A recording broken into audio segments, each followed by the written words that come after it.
Hi friends, welcome to Sweetie Tech channel. நம்ம இந்த வீடியோல எதை பத்தி பார்க்க போறோம்னா, இப்போ உங்க மொபைல்ல வந்து சார்ஜ் நிக்கலையா?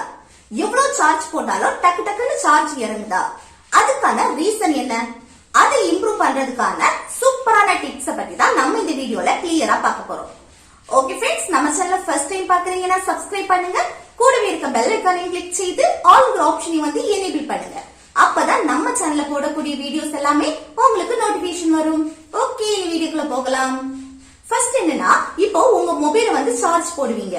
அது வந்து சார்ஜ் வந்து ஃபுல் ஆகுறது வரைக்கும் நீங்க சார்ஜ் போடாதீங்க. ஒரு 90% ஆகுறது வரைக்கும் சார்ஜ் போட்டா போதும். ஒரு 90% வந்தோன்னா சார்ஜ் எடுத்துருங்க. இது இந்த சார்ஜ் குறையும்ல, அது வந்து ஒரு 20% ஆனோன்னா நீங்க சார்ஜ் போட்டுருங்க. இப்போ சில பேர் என்னன்னா 1% ஆகுறது வரைக்கும் மொபைல் நோண்டிட்டே இருப்பாங்க, அதுக்கப்புறம் சார்ஜ் போடுவாங்க. இந்த ரீசன்னாலயும் உங்க பேட்டரி லைஃப் வந்து குறைறதுக்கான சான்சஸ் வந்து அதிகமாவே இருக்கு. அடுத்தது என்னன்னா, இப்ப நீங்க சார்ஜ் போடுவீங்க. அந்த சார்ஜ் போடும்போது உங்க மொபைலுக்கான சார்ஜர் யூஸ் பண்ணி தான் சார்ஜ் போடணும்.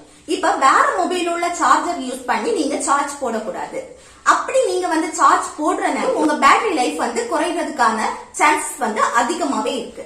அடுத்தது என்னன்னா, நம்ம வந்து ஃப்ரண்ட்ல வந்து வால்பேப்பர் வைப்போம் தானே, இந்த வால்பேப்பர் வந்து சாதா வால்பேப்பர் வைங்க. இப்ப வந்து சில பேர் என்னன்னா அனிமேஷன் வால்பேப்பர், லைவ் வால்பேப்பர் இப்படி எல்லாம் வைப்பாங்க.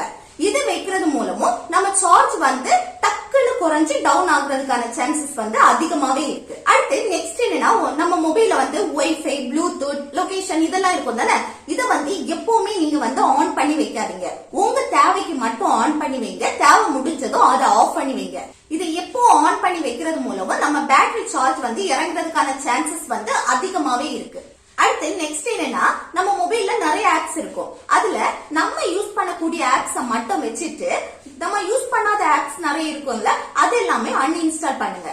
இப்போ வந்து அந்த ஆப்ஸ் எல்லாம் இருக்கிறது மூலம் என்னன்னா, இப்ப நம்ம நெட் ஆன் பண்ணும்போது பேக்ரவுண்ட்ல நம்ம யூஸ் பண்ணாத ஆப்ஸ் வந்து ரன் ஆகிட்டே இருக்கும். இது மூலமும் நம்ம சார்ஜ் வந்து டக்குன்னு குறைறதுக்கான சான்சஸ் வந்து அதிகமாவே இருக்கு. அடுத்து நெக்ஸ்ட் என்னன்னா, ஆட்டோ பிரைட்னஸ். இந்த ஆட்டோ பிரைட்னஸ் வந்து ஆன் பண்ணி வைக்காதீங்க, அதை ஆஃப் பண்ணி வைங்க. உங்க தேவைக்கு மட்டும் இந்த பிரைட்னஸ் வந்து குறைச்சி கூட்டி அப்படி யூஸ் பண்ணுங்க. மற்றபடி இந்த ஆட்டோ பிரைட்னஸ் வந்து ஆன் பண்ணி வைக்காதீங்க. இதெல்லாம் நீங்க கிளியர் பண்றது மூலம் உங்க பேட்டரி லைஃப வந்து இம்ப்ரூவ் பண்ணிக்கலாம். ஓகே फ्रेंड्स, இந்த வீடியோ உங்களுக்கு யூஸ்ஃபுல்லா இருக்கும்னு நினைக்கிறேன். யூஸ்ஃபுல்லா இருந்துச்சுன்னா இந்த வீடியோக்கு லைக் பண்ணுங்க, உங்க ஃப்ரெண்ட்ஸுக்கு ஷேர் பண்ணுங்க.